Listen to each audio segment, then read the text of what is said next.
like not going like live though, right? Like it's Yeah, not. of course. This is going in every No, channel. it's not. No, is it live or is it just It's pre-recorded? not live, right? Everything we've been saying is live. Shut up. God sees everything. You looking for me, you can find me at the barber shop. Pulling up to get a cut, bumping through the parking lot. I keep it clean, Rico's where I'm running to. If you in the city, then you probably gonna be coming to. Gang getting down, Red's getting down, Nick getting down, Ron getting down. Just to name a few, everybody blade on point. You trying to get fresh, I'm telling you this the joint. Hands down, top shop up in this vicinity. Promises age 9, LaRon been getting me. Temper on the side, I'm trying to grow out the way. Guys, welcome to the K.O.S. Barber Club podcast, where we discuss the collection of wisdom on the science of everything in life. And we do so by interviewing our guests and seeing where they obtained the self-awareness to create the self-concept to become the people they are today. And with me today, I have friends, not only friends, neighbors of mine, right? Whoop, whoop. That are in the barber industry together. And they've been making a little bit of noise, but they made noise before. They had a shop back in the days. And then today, they're going to talk about how they got to the point they are today. So without further ado, Mario and Lori. What's up? Hey, What's up, guys? What's up? What's up? The much-loved couple. Much love, Much hair love, Hair hair couple. couple. Much love hair couple. Yeah. And what was the name of the shop before? The one in Wynwood? One of it was called Junior and Hatter. We were Junior and open from Hatter. 2012 to 2022. 10 years. 10 years. Yeah, we closed. I actually closed that shop the week that 10 years to the day that we opened. I kind of timed it that way. So you guys were ahead of the curve when it came down to Wynwood and shops. Oh yeah, no, for sure. We I started working at a salon called Contesta Rock Hair on and they're still open, I think, in Buena Vista. They relocated from South Beach, but I was with them and my business partner at Junior and Hatter was my buddy Andrea. Andrea, if you see this, shout out, it's my homie. He lives in North Carolina now. He's selling real estate. Okay, sounds dangerous. Yeah, sounds dangerous. Yeah, he lives in Nashville. He's anyways, but yeah. So I was working at Contesta, and Andrea left to go work at a salon called Cutler. I went to go work at a salon at another like bougie salon, and we were both just miserable. Like we just both just weren't. This is before you did This the is before I did Junior Junior and Hatter. Hatter. So then we decided to kind Here of in Miami. Here in Miami, yep. Okay. None of us were really very happy where we were. So we were like, fuck it. There's this neighborhood that's seems to be becoming a thing. Andrea, that was his idea to open in Wynwood. I like to think I had the idea of the timing. And then we opened up on Northwest Third. We were even on the main drag, so everybody thought we were fucking crazy. But it worked out, man. The rent was cheap. It was cool. We brought a lot of people to the neighborhood. I like to kind of say that we were kind of fundamental in terms of being one of the first businesses there that wasn't a gallery. I think the only things that were there were Wood Tavern had just opened. Panther Coffee was there for probably Joey's. and Panther Coffee. That was really it. Yeah, As but far you as know- like businesses that weren't art galleries. But you And know art what galleries, the concept was why they created Wynwood? The realtor that created that zone, Oh yeah, Tony Goldman. he also created it in L.A. Soho. and New York. And he did Soho, yeah. So his idea was that. He goes, let me get some They were our landlord. warehouses. Goldman Properties were our landlord. Exactly. Let's get artists to come in here, create their art studios, Yep. and then we'll build a bar for them. And then, of course, the Yep. artistic people are like the cool people, supposedly. Yep. And then you start getting a little community, and then it became what it is. Yeah. No, it was cool. I mean, look, It was Wynwood awesome. was very good. It was very I good. loved it. I tell people nowadays, like, man, you guys don't realize that South Beach was like that. Wynwood was like that. Well, Tony Goldman also was fundamental in developing South Beach. So all that stuff, like Washington, all those little like Art Deco hotels on Washington, on Collins, Yeah. especially, that's all like a lot of those are Goldman properties. Nice. Yeah. So he The was guy was, fundamental in that too. He was detrimental in the development of our city. Yeah. That was awesome. If So- it wasn't for Wynwood, imagine how life would be right now. Think about it. Those are so It's different. It become a changed juggernaut. lives, Yeah. man. It's It become a did. juggernaut though, Wynwood, So we were at Junior and Hatter, and then there was only one hairstylist, Barber, that I've stolen. I'm really not big on like stealing staff. There's only one that I stole. She was our first employee. Her name is Lori Diaz. She's sitting here. Yeah. You stole her heart. I He stole also everything. Stole my heart. I stole her from the shop. All that right, she so was let's working go at. there. Yeah. The podcast is knowledge itself, right? So it's how did you guys obtain awareness and use that awareness to build a self-concept, right? So what is your furthest memory that you could recall as a kid where you were conscious and you were like, okay, I'm here. I'm alive. Lord, start with you. Honestly, this is going to sound really crazy, but I swear that I remember being in a doctor's office and Being born? No, but that would be, I was like, it's very close to that. It's crazy. Really? Get out of here. Like, why are you smacking me? You know how they weigh a baby? Yeah. The weighted, the scale. I remember being put down onto the scale and like looking up and seeing the scale next to my eyes. I swear to you, that was my first memory. Like I remember the coldness. I remember looking up. I swear. But It sounds crazy. Do you remember it like in real time? Or do you remember, was it a memory when you were older? Like were you older and then you recalled that? Or were you like conscious at the moment? I think that's a good question. I just remember it happening when it happened. And then obviously life goes on. And then later on, somebody asked me the same question. And you remember that? And I remember, I'm like, that's my first memory of like, I was like that little. And I remember like, whoa, what's going on? Because it was cold. And yeah, I remember that. That's what if wild. that memory was of a past life? I've heard of past lives. I don't really know if I can connect that to being a past life. That is the point that I'm trying to get at. So to know yourself, you really got to understand the frequencies, right, that we have as people. And like past lives, I believe in past lives because there's certain things that I know how to do that I never learned. How could you do that? You know, it got passed down by your family. I'm like, none of my family knows how to do this. Like nobody cuts hair. Nobody does that. Little small things like that, man. All right. What's your first? My first conscious memory was in the lobby coming up here, actually. Damn, you forget a lot of things. No, okay. No, actually, there's two. That's I actually never thought about this, but they're both violent, actually. One, I remember falling out of my rocking chair. So pain. It was pain. That was the first one. And the second one, I remember I was rocking the rocking chair back and forth, the high chair back and forth. I was like I don't know, my ADD or whatever, and I fucking ended up falling. I smacked my head on the ground. I remember that. I don't know how old I was, but that was when we lived in Totowa. That was at my sister's house where she lives now. So you knocked yourself into consciousness. Basically, probably, yeah. Boom. And then the second one, I remember I was playing with a that. radiator, like up north. They've got like the little like the long radiators that run along the bottom of the wall. Yeah. I remember sticking my finger in the radiator and I cut myself. I cut myself on like the heated like whatevers. Yeah. And I looked at myself and my finger was gushing blood, but I didn't feel any pain, which was very bizarre. Wow. Yeah. So I don't know. That was. I don't really think it was a past life because they were both specifically in the house that I grew up in. But yeah. That was. And when you saw the scale, how did you know it was a scale? This episode is made possible by a dear friend of mine whose sponsorship allows us to bring you the highest quality episodes in the business. Our sponsor is CarAccidentAttorney.com. If you've been involved in a car accident and have sustained injuries, don't hesitate to seek assistance. Call 954-FREE-FEE for a complimentary consultation at 954-373-3333. CarAccidentAttorney.com connects you with the right legal experts so you can focus on your recovery while they diligently fight for the compensation you deserve. And remember to always live, laugh, and love. Peace. That's a good question. Well, if you want to talk about some past life stuff, the only thing that like my brain can think about past life is when we did an ayahuasca ceremony. Okay. And I did have this vision of me being like, this sounds really weird because I don't see that now, but when I was there and feeling that I was like, I came from some royalty, some royal family of some sort, and I saw like my family being like Egyptian. Okay. And I saw like around me was just like royalty and like it was just a strange like thing. I have a lot of details that are from that experience. It was a foggy memory, but you it's foggy, you but it. It was just from my ayahuasca. I've never related to that before. Well, that opens doors to different realms. I guess. It could be that you entered a different realm and you were in another time from another person.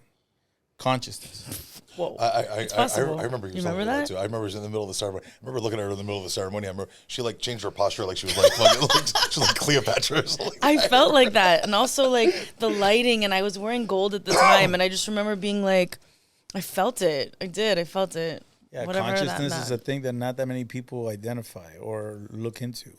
They think more about feelings than consciousness. Because like when you breathe, what do you think you breathe in? Air? Oxygen. Well, if I choke you out, what do they say I did? You lost what? You Consciousness. Yeah. Your brain still works. Your heart still works. Yeah. but your consciousness is gone because you don't get no air. So we're surrounded by consciousness.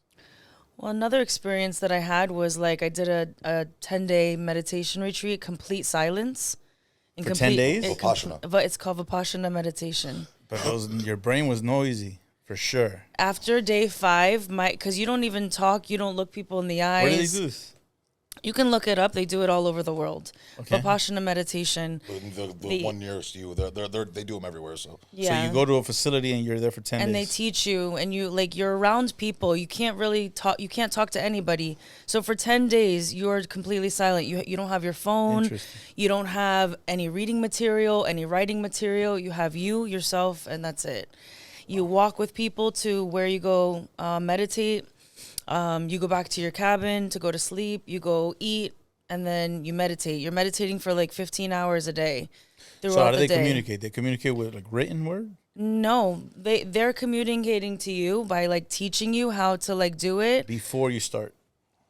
You know what? I don't remember that part. I just remember like going to the meditation, and I remember sitting there knowing that that's what we're doing. And then you just I think it was more not verbal, it was more visual. Like, you know that when you go here, you're meditating. You know that when you go here, you're eating, kind of thing. Got it. it's all kind of mapped out before you actually start. I'm pretty sure that's before how you it start happened. The retreat, Yeah, it's all you kind did of as well? mapped out. No, I did not. This but was like I 15 know a lot years of people ago. that- I know a lot of You people couldn't that- handle it. I know. We to be After honest, 10 we minutes We didn't of know each other. we- then. we- 10 didn't minutes know of not each other. talking, he's like, I give up. Yeah, I know. I can't do this. Yeah.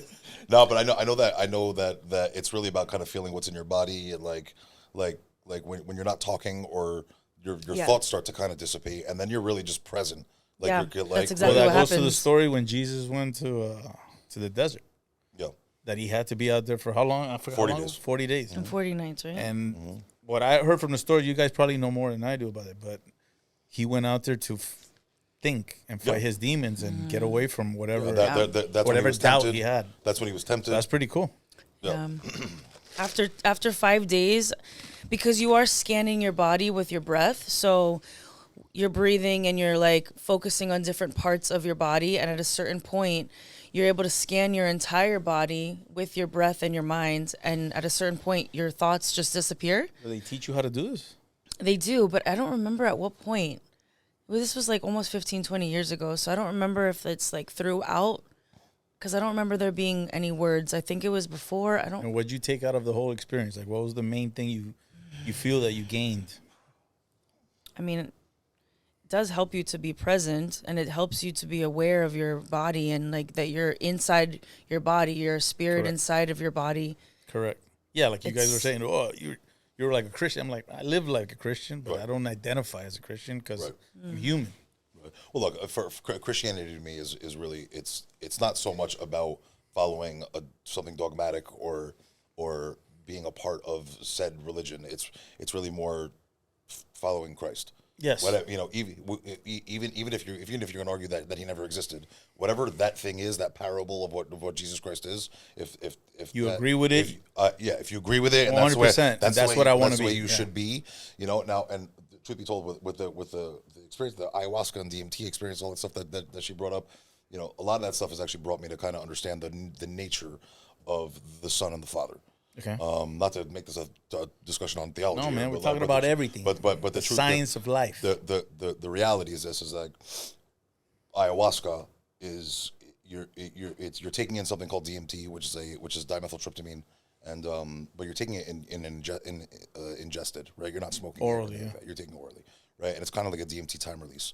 So Carl Sagan did a phenomenal lecture on a tesseract on what another dimension might be like, right? So basically, Yeah, it's good. Jesus Christ is God. This is what if he's a real person that really existed and he really is the son of man, the Messiah, he is Jesus in our dimension. Got it. Right, he's God in our dimension, right? So God is not something that we can actually comprehend, but even what he Exactly. actually is. God is not a guy sitting in a fucking cloud. You know what I'm saying? He's something from another dimension. And truth be told, you smoke DMT, you actually do it properly in setting with somebody that's actually there to coach you through it and guide you through it. Make sure you're doing enough, making sure that you're going into that place safely. You're coming out of it even safer.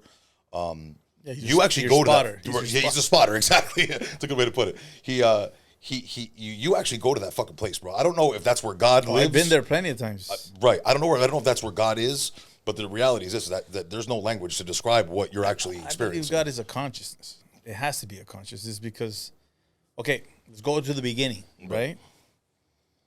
He made what the land and the sea and the skies. What did he do before that? Yeah. That's my I question. have questions like that too. Yeah, because We're I'm just like, okay, starting I to agree learn with the whole things, story. yeah. Cool, I get it. We're here now. That What did is he a do good before question. Right. that? Like, is there anything that talks about that? Well, is a I good mean, question. God defies space and time, right? There so you I go. mean, so the reality is that time as we may Space is know it- infinite. space is infinite. Time Time all- is non-existent. time Yeah, is true. non-existent, or it could be argued that time itself. So is he's the a other dimension. non-existent, infinite consciousness. Yeah, sure, that's fair enough. There you go. So enough. there is no But right look, or wrong. The way the going back to the Carl Sagan thing, because it's an interesting point, because basically what he said. So we live in 3 dimensions, right? And say hypothetically, this is we'll call this flatland, right? So we'll call this flatland, and what Carl Sagan says basically. Yeah, go ahead. Give me a stick. Here, so basically, say hypothetically that you're this thing in flatland, right? And you're moving around. You can go forward, back, left, right, but you have no concept of up and down. So right, because you live in two dimensions, right? What ayahuasca does, right? So you're in 2D. Then now there's this 3-dimensional object, something coming from another dimension, and it passes through flatland, right? But you're gonna only see it in slices, right? So in 3D, when you take ayahuasca, you're getting something from this other dimension, but you're getting it only in Slices, three-dimensional not the full thing, slices. yeah. You know what I'm saying? When you actually smoke DMT, when you actually ingest it that way, you now go to this place called up. Yeah. Right? Like you're now up, and you're like, shit. Like you have there's no language to describe it. Like I'm in a wild. motorcycle club, and what my road name is Jester, and that's why I just saw clowns. But they weren't clowns. That's the only language I have to describe what they were. You know what There I'm you saying? go, exactly. So now you're this fucking thing floating this place called up, and you have no words to describe what you're seeing. Then you float back down, and then all your homies are like, "Yo, where the fuck were you?" And you're like, "Yo, I was in this place called up." I don't know, but I'll tell you now, whatever all the shit that we're stressing about down here, The words is that I have can't insignificant. describe it. It's Can't describe it, insignificant. yeah. The shit that bothers us down here means absolutely nothing, because there's this other thing that's out there that's fucking it's crazy. So, but the relationship with Jesus and Yahweh, I honestly think is God is in that place. He's in whatever that dimension that is, and it's like if there's a wall, like that's the place. God is the laser pointer, and he literally shoots Jesus onto the wall. And he's that red dot. You know what I'm saying? That's my understanding. He just came up with that the other I- day, I but always it was thought you watched actually the really videos, It was up and interesting. down. Damn, you guys were. Yeah. You went there. You're like, okay, let me figure it out. Maybe you got the answer, man. Who knows? Well, I mean, look. I mean, it makes sense to me as somebody who has. That's it. It makes Right. sense to me. That's it. That's Hold what on. I'm trying to concentrate on. Knowledge itself, because what helps someone else That's a might good not help point. you. That's a good point. What other people like? For instance, I crack up with Jerry Seinfeld. I always say it on every podcast. He said a joke that made me thinking. I crack up. He's like, when you see 2 bums talking to each other, one's giving the other one advice. Yeah. So that made me laugh, and I was like, Yeah. "Yo, that makes a lot of sense." Yeah. So when people are trying to tell you, "Man, trust me, man, do this," it's because their reality is their reality. Yeah. Your reality is your reality. And then you go into the ancient scriptures where it says your body's a temple, Right. antenna, and you're receiving consciousness into your body, into your mind, into your soul. So with all that said, each person has an individual, I guess, life, and each one has the right to think and be as they are. Right. But people are afraid to do that. Yeah. Because they want to follow suit. Yeah. They want to be in line. Yeah. Or that's all they know. And I've always been the person that has been, like, I always had problems with my teachers. I always had problems with authority because I was never that person. I was always like, nah, I don't want to do that, you know? So Guilty as well. that helped me identify who I am as a person. Yeah. And nowadays people say I'm crazy, which is like, okay, that's cool. I appreciate that because being crazy now is like a compliment. Bro, you know you got to get on the show is fucking Pablo. What Pablo? Oh, Pablo. Pablo, you know Pablo. Pablo? Oh, Pablo went up, down, left, right, quarter pocket. Shout out Pablo. I love you, bro. Bro, that guy's amazing. Shout out to Pablo. Bro, he was the one that was talking about the sovereignty. Yes. He almost had me. I always was going to do it, but Bro, then yeah, it's so much work though. Honestly, I'll talk to him. I love him to death. Like I'm so curious. And then I'm like after literally 45 minutes of him explaining it, I'm like, bro, you lost me like 30 minutes ago, bro. No, what goes scared me deep. about the whole sovereign citizen thing is that once you become a sovereign citizen, if your kids are not sovereign citizens, it's kind of like you're giving your ownership of your kids away. because you're a sovereign. That's it. You're Did he not tell you that? No, but that's what it is. What I looked up. So when you go get a sovereign citizen, you're pretty much separating yourself from the system. Oh yeah, you basically own nothing. Yeah, like so your kids have a birth certificate. They have they're still part of the system. It's your what should we call it? It's your trust. Everything's in your trust. And then you got to go and try to get the kids into your realm of sovereignty. Right. And that's a mission because they're like, nah, you're not taking these kids from us. Yeah. So when I heard that and I figured that out, I was like, you know what? I don't know if I want to do this. No, we're just laughing because Pablo, we love him. We I love him to death. Yeah, I'm like, so you don't have a driver's license? He's like, no. I'm like, you don't get insurance? He's he goes, a no. traveler. bro, I'm like, so what happens? He goes, I just go to jail. I'm like, I was okay. with him in the car. I got pulled over in the car with him one time. I don't want to go to We were jail. leaving And the he's shop like, at it's Wynwood. okay. It's only a few minutes. I'm like, what? Bro, he handed the car. They pulled him over. They're like, Pablo, where's your license plates? He's like, you know, I don't do license plates. He's like, Pablo. He goes, wait, before you say anything else, he hands him a piece of Pablo. It's a piece of paper. Like, what the fuck is this, Pablo? It's a contract. I know. He No, said I he's know. a traveler. He's I know traveling. he's traveling. I know. You would have to do that. He's got it dialed in now. That But it's not about dynamic. In ancient times, before the capitalist system, you would have to do that. Yeah. You have to show your papers, and your papers will show your sovereignty. No. The paper that he handed him was something. It wasn't What like I'm trying to tell you is that that's how it used to be in ancient times. Right. You would have to show, like, I'm part of this crescent, or I'm part of this family, and they will be like, oh, okay, boom, boom. He's actually got it figured out now, though, because I think he's Super got the whole figured out. trust thing figured out. Like he's got it all figured out. I don't think he gets arrested anymore. He told me, like, hey, yeah, I go to jail maybe 2 or 3 times a month. I'm like, what? Yeah. He's like, yeah, man, you know, Yeah.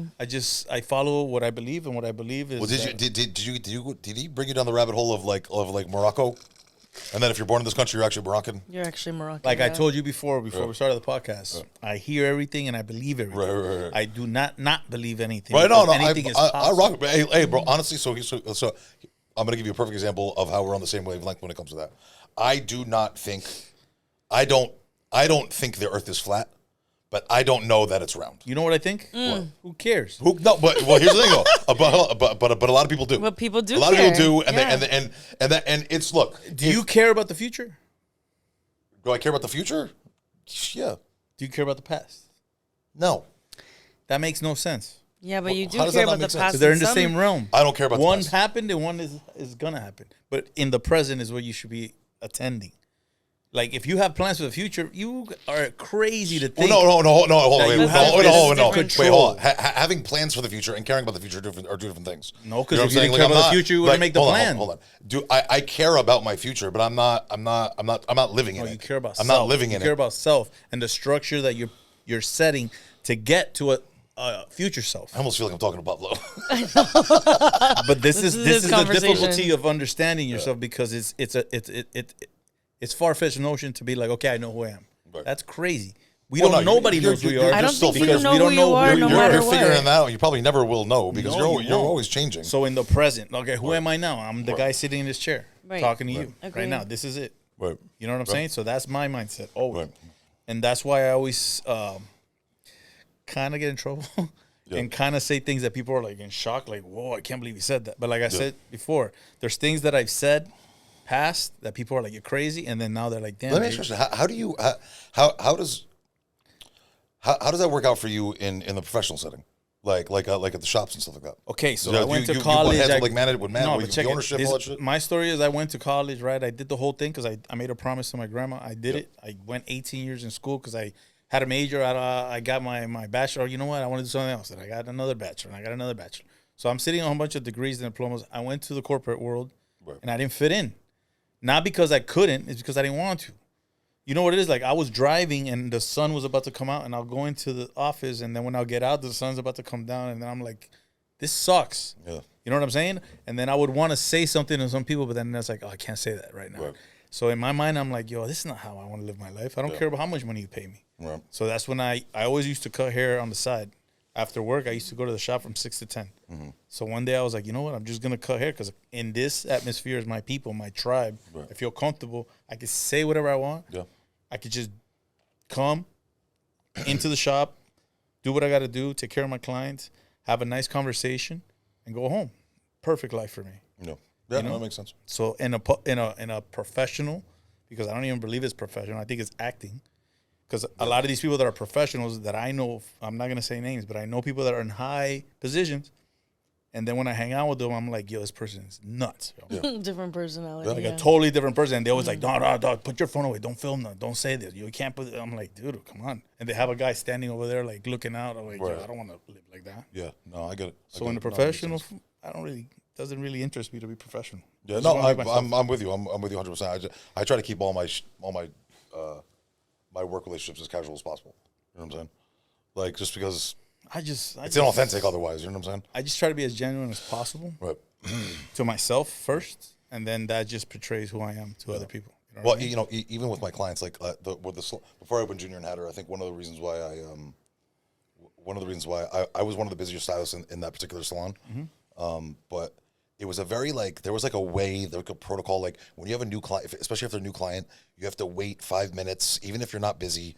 Have them wait to make it seem like you're busy, and then an assistant's gonna put a gown on them and then bring them over. And I'm like, I'm not doing that. Like I would do one of these. Like if she was a client, I'd be like, you got to talk to the mic, bro. Oh shit. Calm down. Hey, do we got a seatbelt? No, it's fine. We got a seatbelt? No, it's fine. Yeah. No, so I would jump on the sofa, put my arm around the cloud, I'm like, yo, what's up? Hey, I'm Mario. You know what I'm saying? And they used to hate that shit, but that's the stuff that connected with clients. You know what I'm saying? Like, yeah, because you were in the stylist world. Right. Yeah, I came from that world too. No, never want to be a stylist ever. I mean, because of that. It was also it was. I corporate. never. But it worked for me though, because I was not doing what they wanted me to do. You feel what I'm saying? Yeah. So if I were to come up to you and say like, hey, how do I become a barber? Right. You're going to tell me that story. You know what I'm saying? Right. Everybody has their own little stories. You know what I'm saying? But like for me, I was always a barber. It intrigued me to be a barber because I saw people like me, 16, 17, 18 years old, making money, doing as they please, dressing as they want. And to me, that was freedom. Yeah. Now look at stylists and they have to be all black.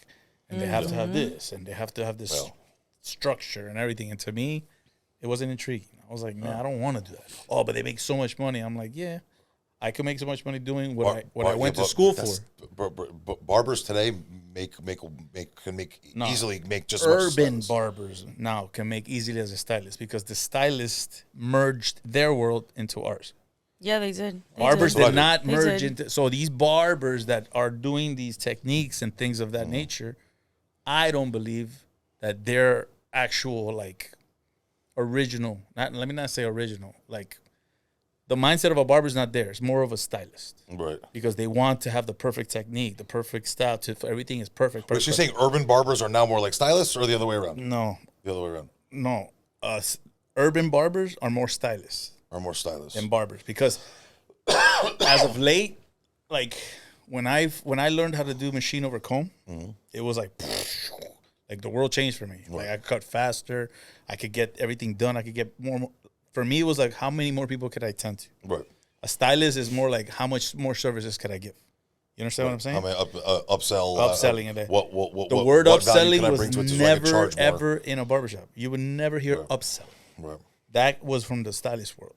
So now a barber's trying to upsell, right? Oh, let me do the wax. Let me do the black mask. Let me do this. Let me do that. Let me do whatever it is that stylists do. You know what I'm saying? So for me, I don't think that nowadays barbering is where it should be in the sense of like, okay, it's the definition of a barber is a man of service. Right. Because a barber back in the days was the person that pulled your teeth. Yeah. The person that would stitch you up. Yeah.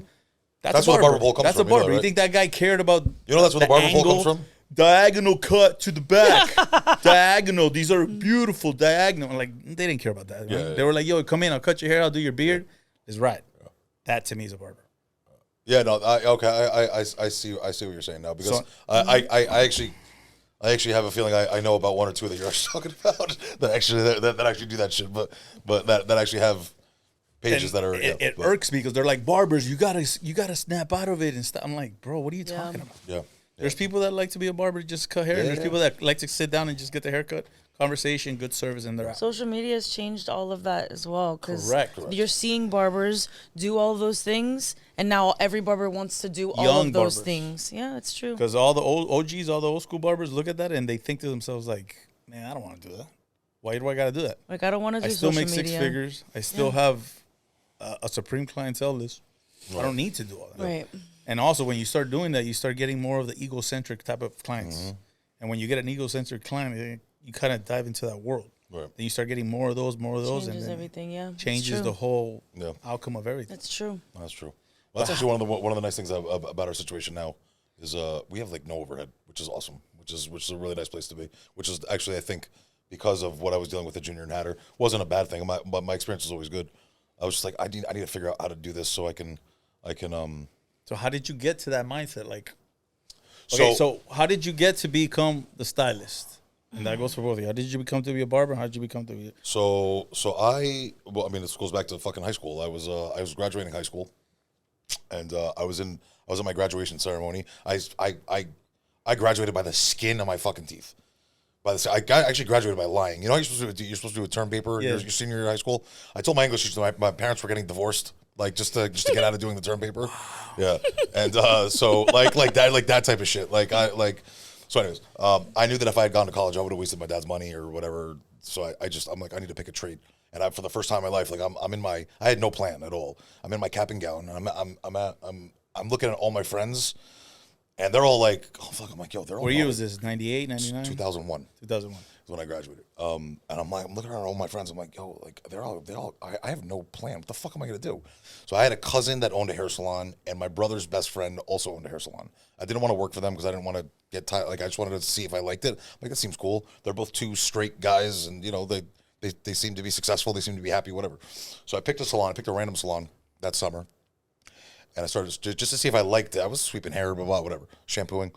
And I saw how many different avenues you could take in the industry. That's really the thing that kind of got me. I'm like, oh, wow, this one, if it wasn't for this one particular salon, I don't think I ever would have got into it. But there was the two owners, cool. They seemed to be happy, whatever. There's people that just cut hair in the salon, colorists, whatever. Then there was three of them would travel and teach. They were like this guy on stage, you know, doing the fucking the education circuit thing. So, all right, cool, you could teach. That's kind of cool. You could be like a platform artist, whatever. Then there was one guy who would travel into the city. He was only in the salon 1 day a week. He only took clients 1 day a week. The rest of the week, he was doing session shoots. He was doing photo shoots, fashion shows, all that kind of stuff. I was like, oh, that's fucking cool, too. That's what kind of got me into it. I'm like, you're not just pinned down to one thing. There's a lot of different shit you can do. And I'm fortunate at this point in my career, I've done all of it. I've done I was an editorial stylist in New York. I was a platform artist for a couple of different companies. And then I was a salon owner. The salon owner thing was like it for me. This is why now I'm like, this is it. I've done it all, and now I just want me and her to take our clients from home, and that's it. Chill, right? Yeah, just chill, yeah. You were like in the white water rapids, and right now you're like yeah. How'd you get into the barber game? Honestly, when I was in high school, I saw girls after school like braiding hair, like, and I was like, what school is this? It was MacArthur High School in Hollywood. Nice. Yeah, so I would see girls like braiding hair, and I was like intrigued by it. I'm like just sitting there watching. That's really cool. So I would I taught myself. I saw how they were moving their fingers, and I taught myself. Really? Yeah, I taught myself. Okay. I saw that they were making money, and I'm like, oh my God, Probably how used cool. to do that back in Egypt when you were royal. Look at that, right? That's right. Yeah. It all comes full circle, right? Maybe you were the braider. I guess you never know, right? So anyway, I thought that was cool. And then I was like doing hair for my friends, like for prom and homecoming. But I just thought it was cool, like something to do. Yeah. Then I'm like, I graduated high school, and my mom was like, what are you going to do? I'm like, I'll go to college. Went to college. I did like... Did you like college? No, I didn't. I did like art appreciation. I did like art history. That part was good. I was like trying to figure out what I wanted to do, but I was like not sure. Then I'm like, Mom, I kind of think I want to just do hair because I've been doing hair during high school. She's like, did you know that she's like, of course she would support me. But I found out that my grandmother was a hairdresser at that time. Okay. And my great grandmother was a hairdresser. So it's in the DNA. It was in the DNA, but I had no idea until I made that choice. Awesome. Yeah. Then I went to beauty school, and then I went to Vidal Sassoon actually to get most of my education. Okay. And it was amazing. It was really amazing, truly. A great experience. And that's where I learned the foundation of what I know. But truthfully, I needed to break out of that. And I found him, really. I moved out, found him. And then I broke out of the idea of what Sassoon kind of put into my head. Mm-hmm. I was like, I don't actually want to do women's hair anymore. I want to learn how to be a barber. Awesome. I love short haircuts. I love like the detail work of it. That's why Sassoon got me. So what was the conversation with self to get to that realization? Because that's what we're trying to get across. Because there's people that won't take that risk. Because they're like, I went to school for this. This is what I know. Yeah, I didn't want to take that risk. You were like, you know what? I don't want to do this. I want to do something else. I didn't. How did you go about realizing that? I think it was meeting Mario, truthfully, because he had this whole concept of like, think outside the box. And I was totally like, no, this is the box. But I'll soon. From a salon called Bumble and Bumble. That was my original training wasn't like the first salon I worked at. The guy who taught me, my haircutting mentor, was a Sassoon. He didn't work for Sassoon. He was a Sassoon trained stylist, so he was very rigid. And then I went to Dallas for a little while, and I worked at the Tony and Guy Academy.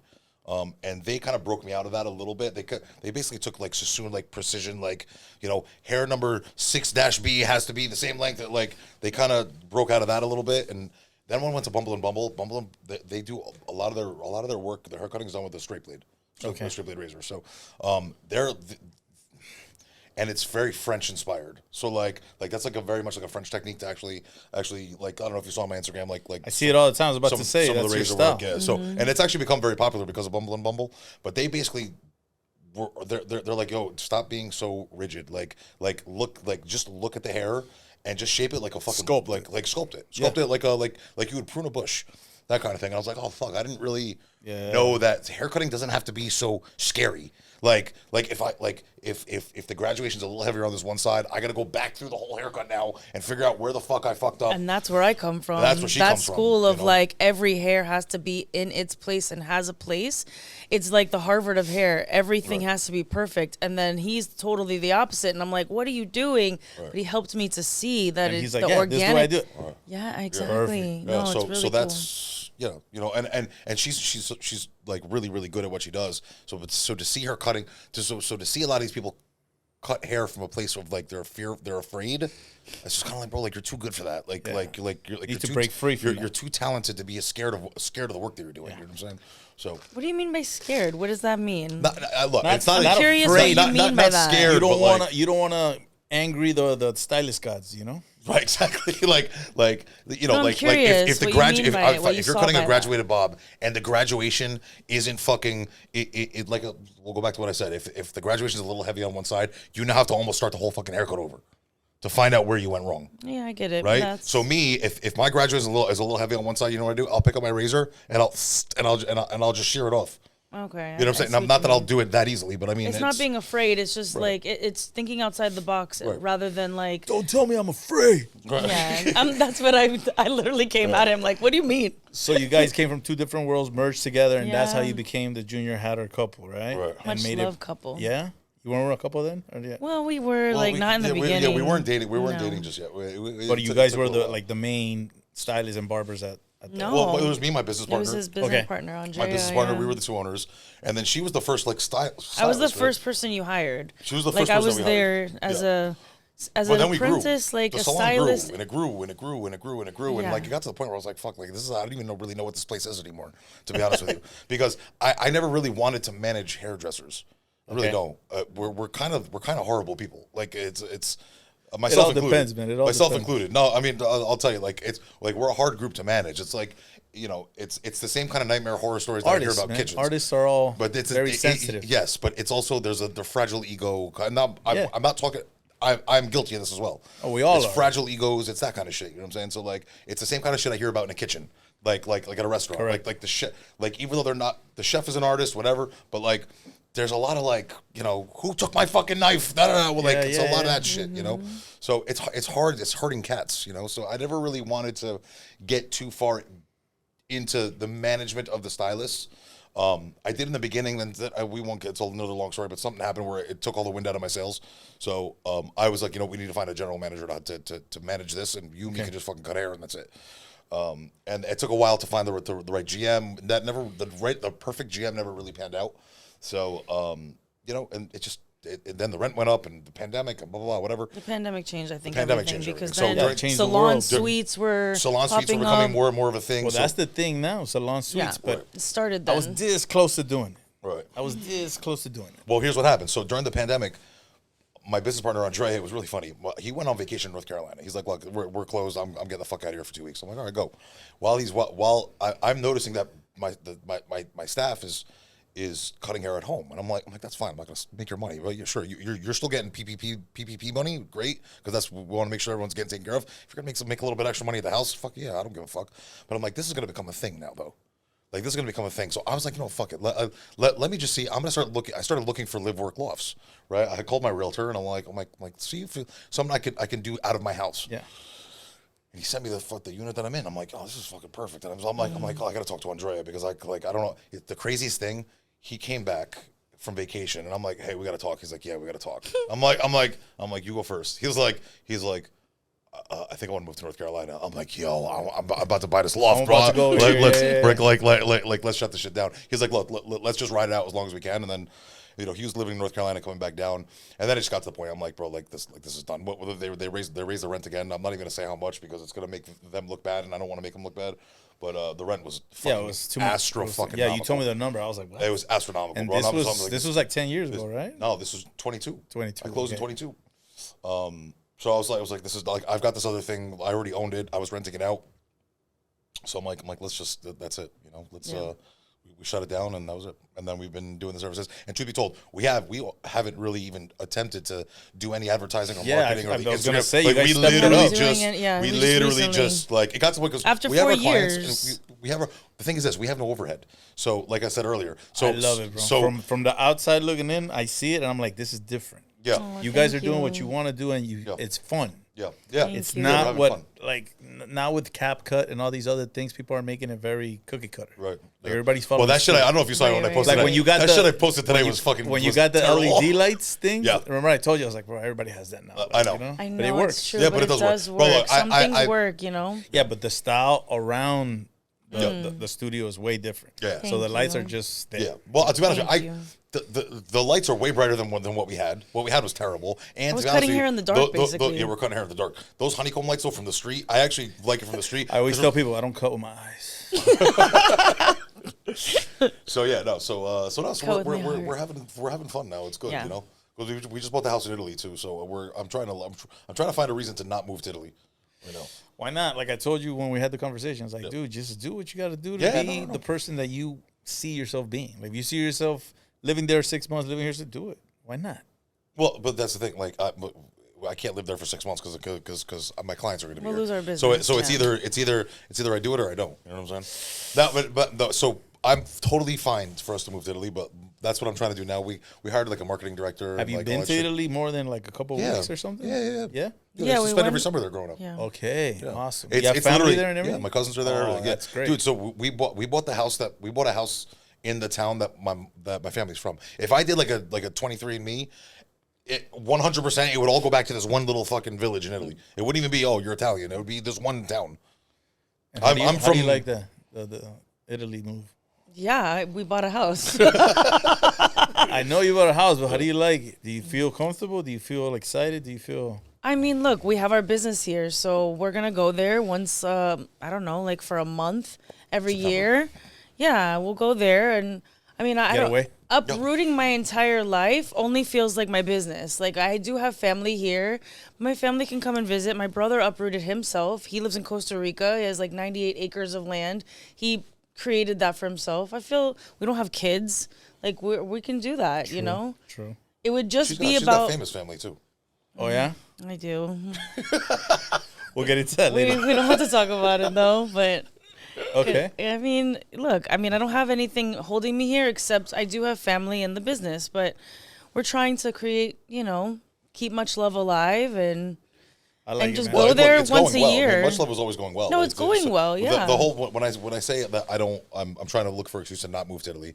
I want to move to Italy, and I'm sure we will. Eventually, at some point. we can retire But there. right now, we do well enough. We have our clients. Like I said, it's good, but it's not enough. It's not enough to be like, oh, I can't move. I want to see if we can get to a place where we have too much going on here to move to Italy.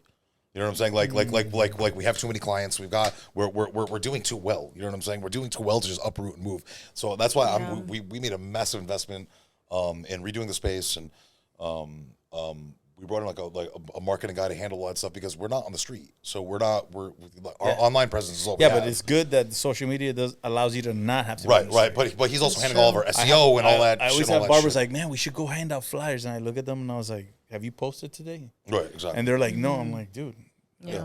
you're thinking old school. Like, but not only that. That's like guerrilla marketing. it back is, then. but I'm like, do you have business cards? Yeah. Every time you go somewhere eat, like, have a conversation with the bartender, give them a card, or tell them, look, I'll cut you here for free, or it doesn't matter. Well, bro, so that's what we do on Mondays. We do 50% off for all industry. There you go. So that's something that we've been doing, like on social media. Like, if you work in a bar, restaurant, hotel, if you're any type of service, it's Miami. This is a service town. If you work in any type of service industry, you come in on Monday, you get 50% off all your hair services. Awesome. That type of shit. You know what I'm saying? So we're doing plenty of stuff, and people are taking advantage of it. It's good. You know, we're happy. Yeah. So You guys are good. So the future is untold, which it doesn't matter because you have to live in the now. In the now, you guys are rooted here. yeah. And you're happy. Yeah. Everything is going well. Everything's going well. Everything's good. As planned or not really? No, nothing is planned, and you're the first person to say Yeah, he's it shouldn't go as planned. Honestly, Message. but message. but you can like have a thought and a goal and like a want or a wish for Yes. the future, and if it doesn't go as planned, you have to go along with it. You have to have knowledge of self and know what it is that you want to go forward with.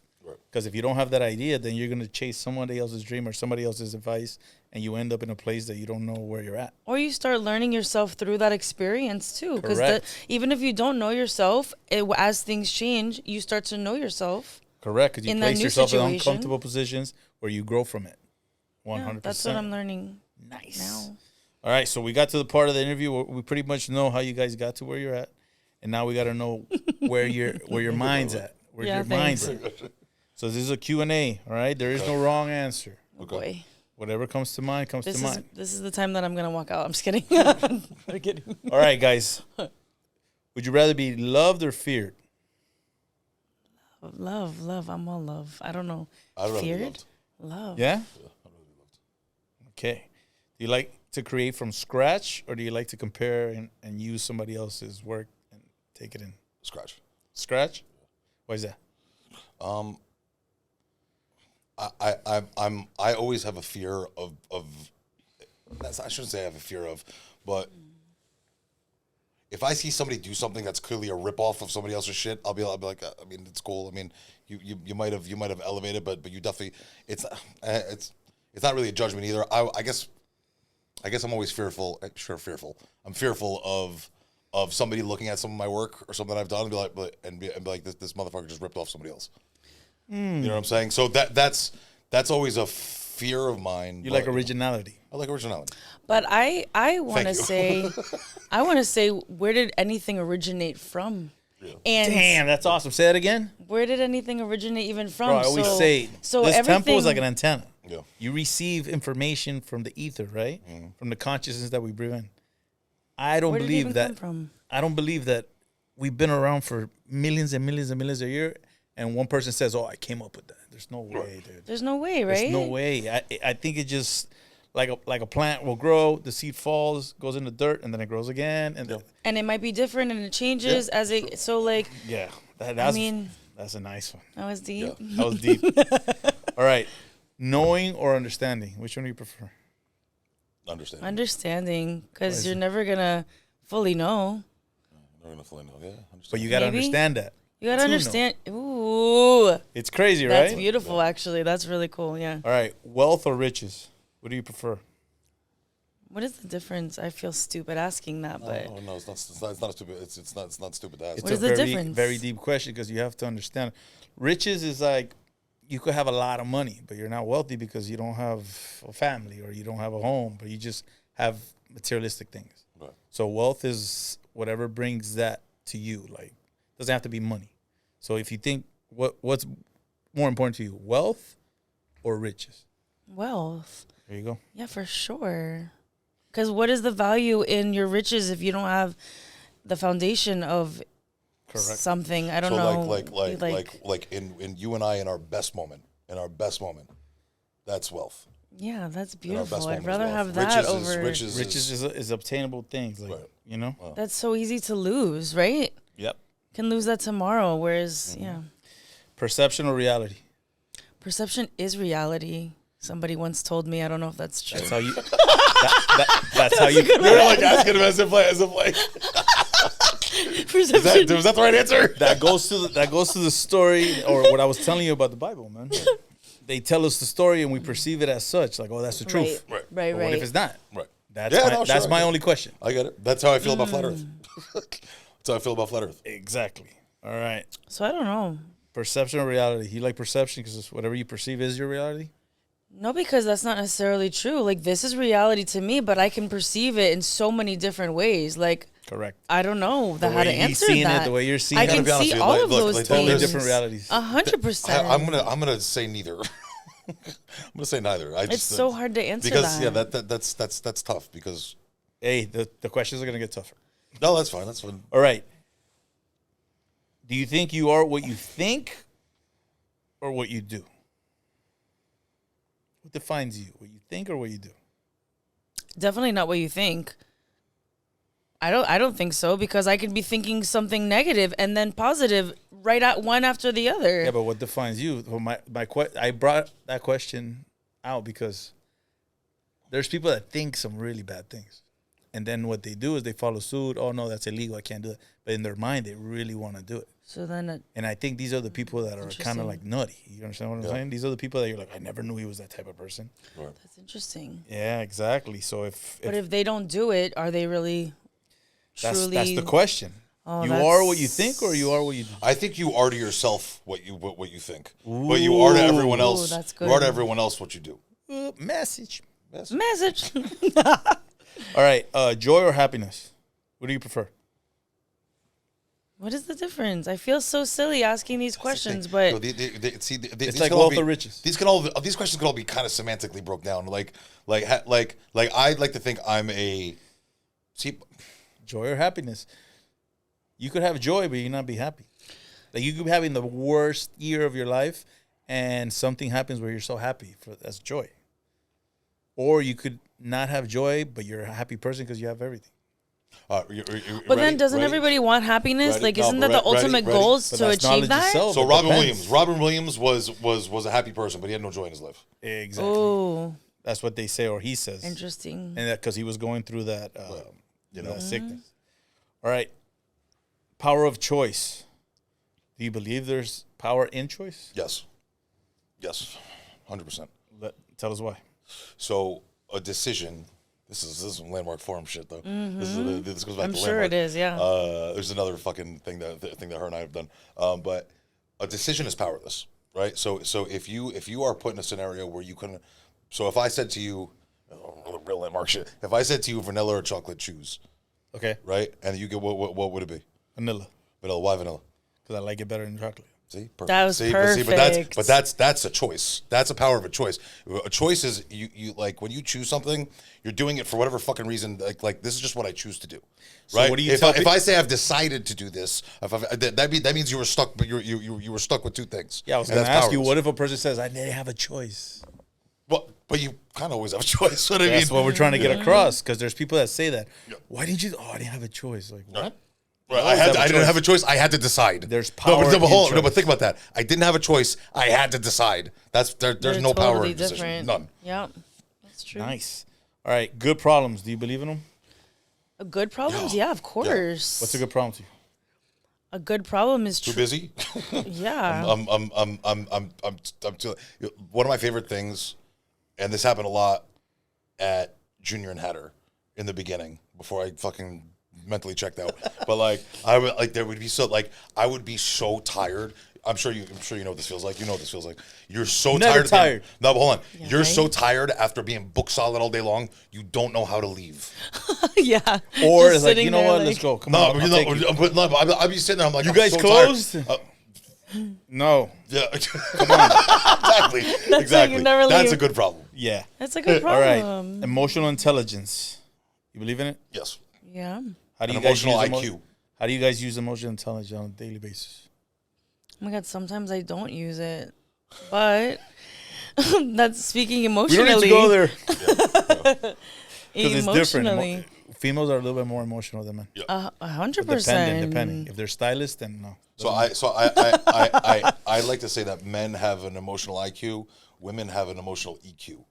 They have an Okay. emotional equilibrium that they need to balance out. Oh, that's They need so to, like, they're like interesting. DJs. Let me turn this up a little bit. Exactly. No, that's That's a very good one, though. interesting, actually. All right. Pain versus suffering. Pain. Yeah. What is that? Because pain. I think suffering seems to be suffering at least sounds like one of those things that's more serious, and it's like Suffering's a choice, man. suffering is a choice. Yeah, because you Okay, could, yeah, sure. you could be in a place that you're like, this is the worst, and then you're like, you know what, I'm out. Like when you break up with a chick that you're like for a week you're like hating Sure. life, and then you're like, you know But what? that's so like when my dog died, I was in pain. Yes. I didn't suffer for very long, but I was in pain. Yeah, you choose. It was to- horrible, you chose- horrible, yeah. horrible pain. You know what I'm saying? And then, but suffering's a choice. I actually like that. Suffering is a choice. Yeah. Logic or intuition? I Oh, wish I that's had more hard. logic. I'm fueled on intuition, but logic seems to be. I wish I had a little bit, but that used to that like my emotional EQ is my emotional IQ is high. My smart IQ isn't very high, but I think it's situational. No, like emotional. What was? Intelligence, emotional. No. intelligence. The other thing. Logic or intuition? I think it depends on situational. Correct. Because your logic might not be my logic. 'Cause And of your it depends on the experiences situation. Doesn't compare with anything I experienced. So It's your logic is way experience. far yeah. from my logic. So let's say there's like a car crash, right? So from you have a point of view and I have a point of view. Correct. Right? And it depends on you got hurt, I got hurt, how you saw it. You know, I don't Somebody's know. getting sued. That's for sure. That's all that matters. Okay, intelligence versus experience. I think, but that's the thing. I think your only real intelligence comes through experience. Yeah, I agree. I agree. I agree. All right, discipline or self-respect? Which one do you value more? Kind of the same thing, no? Yeah, if you have discipline, I feel like you'll respect yourself more. Not necessarily, but I see it that way. The more discipline that you create in your life, I feel like it helps you to create self-respect and confidence. I think I've only really come to find real discipline lately.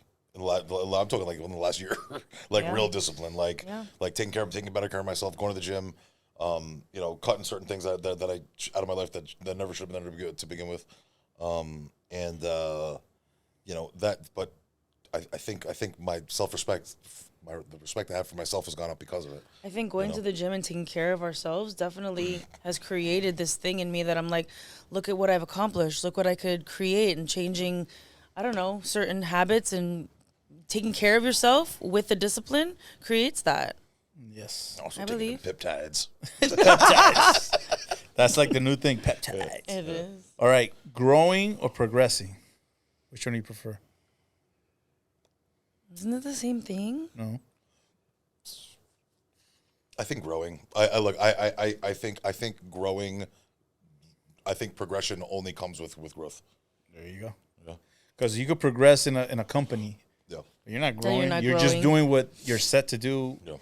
correctly every day like a robot. And then you a good get to be point. the CEO or the president. And you're like, okay, I'm at the top. But you as a person haven't grown. Okay. You know what I mean? Yeah. All right. Self-mastery versus personal power. You guys know the difference of both or no? I mean, Self-mastery is internal. Personal power is external. Which one do you think is more important? I think but that's the internal thing. is I think important. I think a lot. Self-mastery in your mind, Internal I believe. control I and believe awareness. that's important. There's people that have that, and then there's people that don't have it. There's people that have external. You know, they're both essential, but different people have different Yeah, ways. What is I think- external? I think- what would give me an example of what that means? What that looks like. Like an action. You know, some people like really don't look within. Like, okay, this is who I am. More people are like, let me lift weights, let me do this because this is what I project. I see. Instead of like looking within, they want to project something that they're. Yeah, sure. Well, know what I neither mean? one is right or wrong. I know. That's what I told you. No, Yeah. That's right. I think, but This to, is to, not to do right one or without wrong. the other, though, I think is to put out some sort of image of yourself that is only in reflection because it's only you're only projecting it because you too scared to work on something internally, then it's this false like bullshit narrative that you're putting out there that isn't even real. External influences and external actions. Right. I see. Well, it's, you know what it is. It's the person that's on a live stream like this, like and then puts the phone down. And it's like this. Yeah. And it's like whose face just goes. It's like they're on. Right. Yeah. You know what I'm saying? Like it's just inauthentic. All right. Do you guys like listening? Do you guys like listening to people's dreams, or you like listening to the real stories? I like both. I do. I want to hear your dreams, and then I want to hear your real stories. That's deep. Oh, I don't know. I don't know. I mean, What do you both. like? Both. I like to listen to people's dreams because it's more like, yeah, dude, hell yeah, and then you can like feed it, like, yeah, do more, yeah, you could do this, you could do that. But then somebody see, but here's the telling thing. Here's why both though. Here's why I say both. Yeah, me because too. yeah, I want to hear your dreams, but then if you tell me your real stories, I'll see if you're full of shit or not. That you're gonna accomplish them in the first place. Yeah, but also a dream, exactly. Like if they tell you, yeah, exactly. Well, Yeah. All right, do you believe that we are renowned individuals or we're insignificant? Landmark. You're gonna say something about no. Landmark. I think we're all renowned individuals. Really? Yeah, I do. Why so? Well, what do you mean by renowned?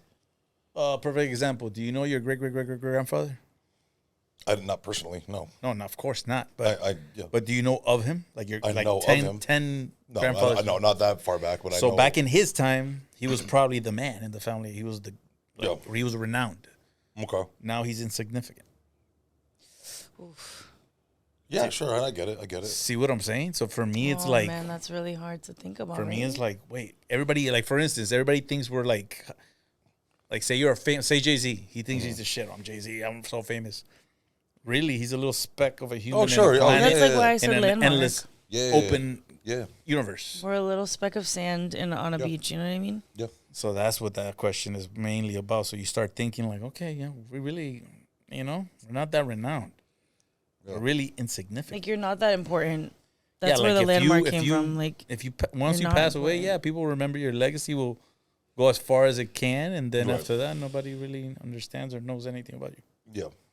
unless they watch this podcast and remember. And that's what we're making Like, it. in terms of society, yeah, I think you're In insignificant. terms of everything. In terms of anything. society, yeah, but I think that you were intelligently designed for a reason. You know what I'm saying? Yeah, I And that's- believe that. You know, that's sure. What is that reason? All right, well, you know what? It could be to sit here and have this conversation with you right now. It is, on a because we're in podcast. the now. Exactly. Yeah. All right. Now that we are of age and we have experienced, do you guys think you're racing against time? Racing against time? No. You also don't know how much time you have, right? Right. Correct. But Yeah. I don't feel like I'm Shit, racing against time. I'm on a motorcycle fucking the majority of my life, so it's we're on the motorcycle majority of my life. That shit could end at any second. All right, so this is the first time I ask anybody this, and I was thinking about it all day because I'm like, what do I ask them? Because you guys are, in the industry, you guys are like-minded people. You seem like you're very spiritual. So does one live life to escape, or does one escape life to live? I've had moments of both, I think. Ooh, DMT. No, I've never done DMT. Do it. You know what's crazy? That's a crazy question because up until we went to Italy, I used to say this all the time. I used to say this all the time. I wish I was the person on vacation Oh yeah. that I was in real life.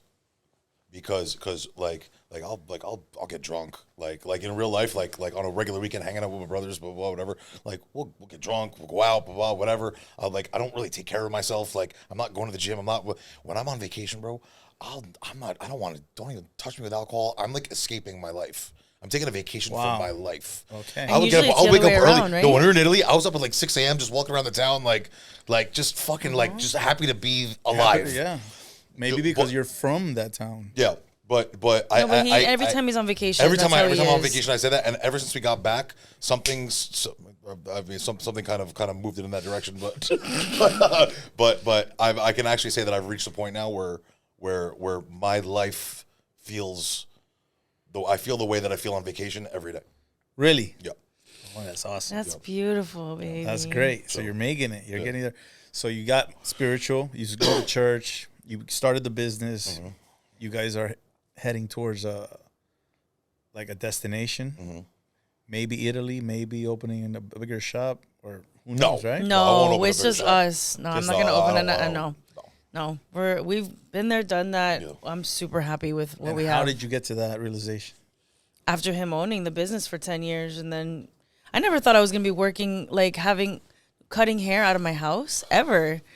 I never thought in my whole life. I'm like, Life is changing, man. Everything is yeah, like all these people are going. Like I said, people are going to the suites, and I stood there because the lady's like, "So, are you interested?" And I'm like, "Yeah, let me go check it out." So I stood in there and I looked around. I go, "This feels like jail." yeah. No. And then when we're like, "Oh, let me take you around," so everybody knows, I went to jail for a good amount of time, and I remember when they would take us out of our cells and we would walk by other cells, and you look in and you see the people looking at you, like, "What are you looking at?" or "Who are you?" Right. I had that same exact Is feeling. that feeling? Oof. I was walking down the hallway and I was looking around, and I was like, just the same way when they would take us out. Yeah. I'm like, nah, I don't want to do this. It brought It back almost feels like memory. that, or like a zoo. You're what? I get it. Yeah. And then I asked a friend of mine that was doing it. I was like, dude, do you really like it? He goes, bro, I love it, man. I'm here by myself. I'm like, well, you like being by yourself? Like, I like being in a barbershop because I like to be around the guys, the camaraderie, the conversations, You like being by yourself? Yeah, man, it's great. You don't talk to nobody. I was like, you don't want to talk to nobody? Like, it's not for me, man. Well, it's a trade-off too, though, bro. Because again,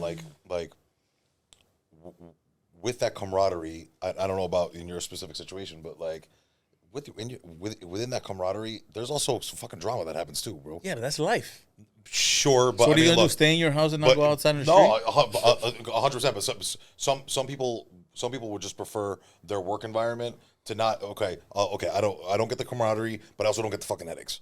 You know what I'm saying? So I don't get the bullshit drama. If somebody that really does not have time for the drama, like me personally, I have time for the drama too. You know what I'm saying? Like I actually enjoy it sometimes too. Yeah. Like it's kind of fun. It makes the day interesting, whatever. So like if I were to be back in that setting, that's actually one of the things I loved about owning the salon too, because it's like until I was fucking over it towards the end. Yeah. But like I kind of liked one of my favorite things to do was put out fires. Like metaphorically, I like putting out when there was a problem. I like putting it out, blah, blah, whatever. Here with us, everything's perfect. It's great. We have the camaraderie with our clients. Like she knows all my clients. I know all of her clients. They'll come, hey, what's up? You want a coffee? Yeah, it's a vibe. Whatever. It's a vibe. It's a chill little vibe. Yeah. But there's no real fires to put out, which is nice. Not you know what I'm really, saying? yeah. This person called in sick. We got to reschedule her fucking day, whatever.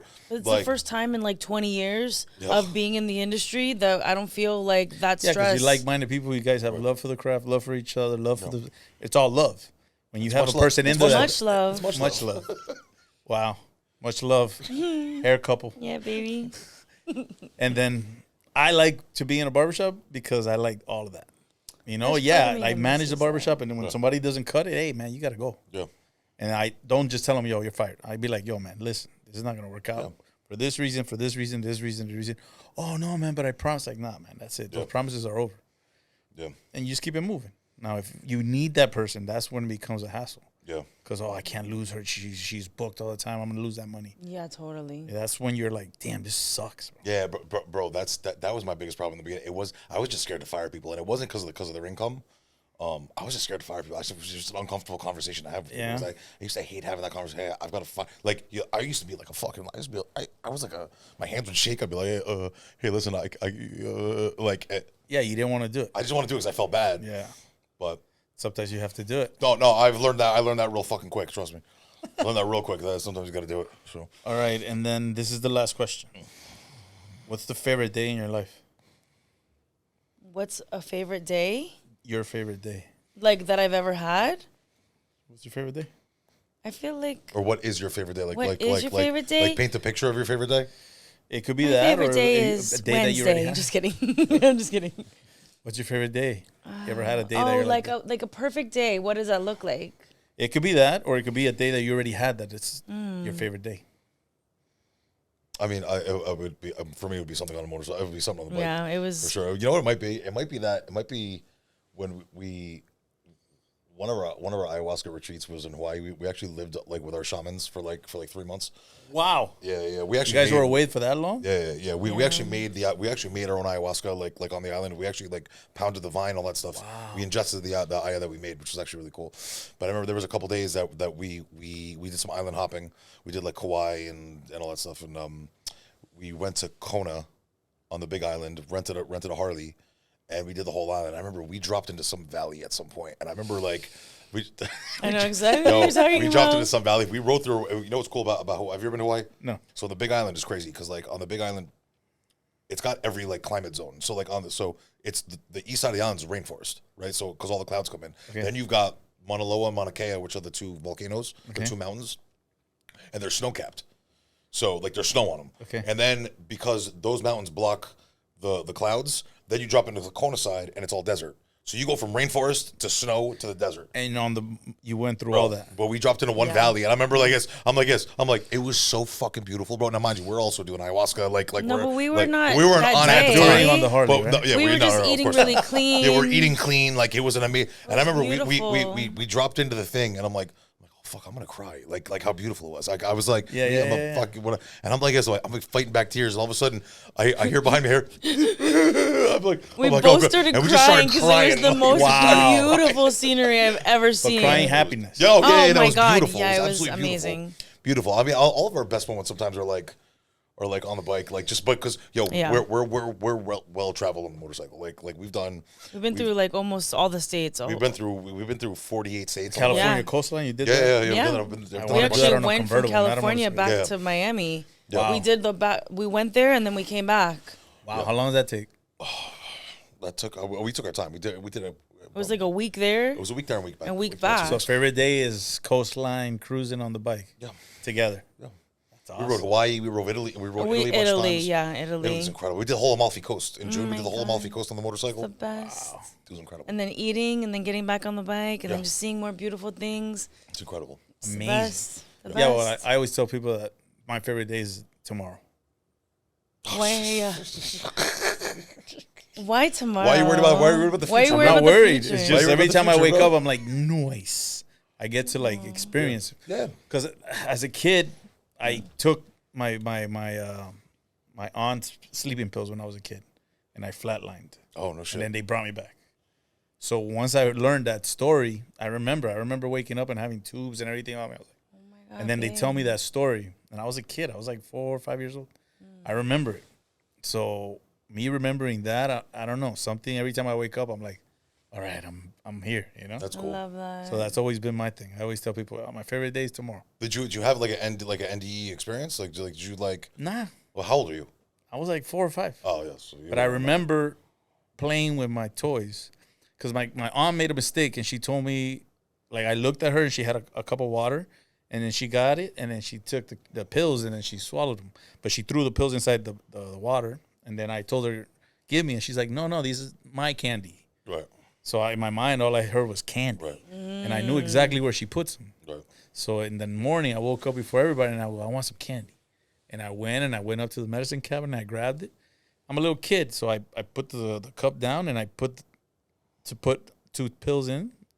All of a sudden, all the pills fell inside. Oh, no shit. So I remember I was like, I got scared. God. And I went in and I grabbed the pills and I took them out. And then I could see the paint of the pills. It was just dripping on my hand. And I'm like, what do I do? What do I do? What do I do? Now, thinking about it, I was like, man, I should have just thrown them away. Yeah. I threw them back in the cup and I just drank them. So I was there playing with my toys. And the next thing you know, I wake up and I got tubes everywhere. Like my grandma told me that she was calling my name and I wasn't answering. And then they went to look for me and I was just walking around like a guy just got out of space right now. Like I was bumping to the hallways. My eyes were rolling back. Wow. Oh, And they're like, what happened? They were shaking me. I was like, well, look. The doctor said, man, it's a miracle. Yeah, you're a miracle. They pumped it up. So ever since that day, I've always been like, damn it, it's a gift, you know? Yeah. To wake up. What about today? Not tomorrow, because what if tomorrow? So why not today? Yeah. Maybe. Why not? Why not, right? Why not? So, but that's the thing. You don't wake up in the morning and thank God that you have another day? Of course, that's what I'm trying to say. Okay. All right. So for me, when I wake up, I was like, okay, today's the day. Like my favorite day is the day I wake up. Because you never know. I've had days that you wake up and it sucks. Then I have days you wake up and it's amazing. Yeah. So my favorite day is always the next day. Yeah. You know, I try not to dwell on the past. I try not to think too much of the future. Well, that's the thing. That's the thing. Like you asked me earlier about like I don't worry about the future, but I don't worry about it. You're conscious of it. Conscious of it. You know what I'm saying? Like like you'll never catch me with my pants around my ankles. You know what I'm saying? Like that's my thing. Is like you'll never do that again. Right. Like no, but seriously. Like that's the thing. Like even the loft. Like I did that because I saw it was going in a certain direction. So let me plan ahead and get like Italy. There's a chance we'll probably that's intuition. That's you intuition. Felt it. Sure. You were like, and you felt it because you've been in the industry and you understand, and then you're kind of like, again, I don't think this is something that we're making up. Like, oh, let's go work in a loft or let's work in a suit. I'm sure they did it before, which I did look up and I saw that barbers were individual barbers. You would go to a town and they'll have one barber. Yeah. And then it became a thing in the 60s and 70s where it was 2, 3 barbers, 4 barbers. It became a barbershop thing, you know? Yeah. Before that, it was just individuals. Like there was one barber in the town. He was also the person that pulled the teeth. Yeah. And you go there to that one person. You know that's where that's where the pole comes from. Yeah, of course. So all of that comes into play when I think about the next day and what it is that we do and why we do what I do. I love that. Well, that's why I brought it up because we worry so much about a future that hasn't happened yet and a past that we can't change. So like all of your time is spent somewhere else. It's not here. The more you know yourself and know how to listen to that intuition, that directs you in the right direction. And even if you're wrong, you're right to yourself. Right. You understand? I do understand. So that's knowledge yourself, and so that's integrity too. You know, integrity. So it's funny because I have this conversation with a lot of people, but integrity is actually, in my opinion, it's the most important attribute you can have. Yeah. Integrity and integrity. But a lot of people are like, oh, integrity means doing the right thing, doing the right thing when nobody's looking or whatever they say. But the reality is, integrity is really just being honest with yourself. Correct. You could be honest to everybody else. You could lie to everybody else. Correct. But if you're not honest with yourself, you're. If you and I did something illegal together, right? And you snitch on me, right? And I go to jail for the rest of my life because you snitched. Whose fault is it really that I'm in jail? This is what integrity looks like. I mean, you put yourself in that situation, man. Right? So is it like I probably shouldn't have been I did dirt with somebody that I made the wrong fucking decision to do it with you. I should have done it by myself or whatever. Or should have done it at all. You know what I'm saying? So what integrity looks like, then I'll blame you. And then if I'm, God forbid, I'm part of an organization or something like that, then I'm blaming the organization, and then I go snitch myself. But that's what integrity actually looks like. Everything that happens to you, short of like, if you could figure out how did you put yourself in this situation, then you always have the power. Yeah, the power always lies in your hands. That's knowledge yourself. Right. Yeah. In a lump sum. Yeah. All right, guys, that was awesome. Those questions were. Take this time to let people know where to find you, what handles, what's coming up next, and any messages you want to get out there to the world. Much Love Hair Couple. .com. MuchLoveHairCouple.com. At Much Love Hair Couple. Much_Love_Hair Couple. At Heck_Razor. The page is private, but you can, if you shoot me a follow, I'll let you in. And at Hair Splinter. Yeah, I'm Hair Splinter. All right, guys, remember to exercise wisdom, harness the energy, live, laugh, and love. Thanks for tuning in. Peace.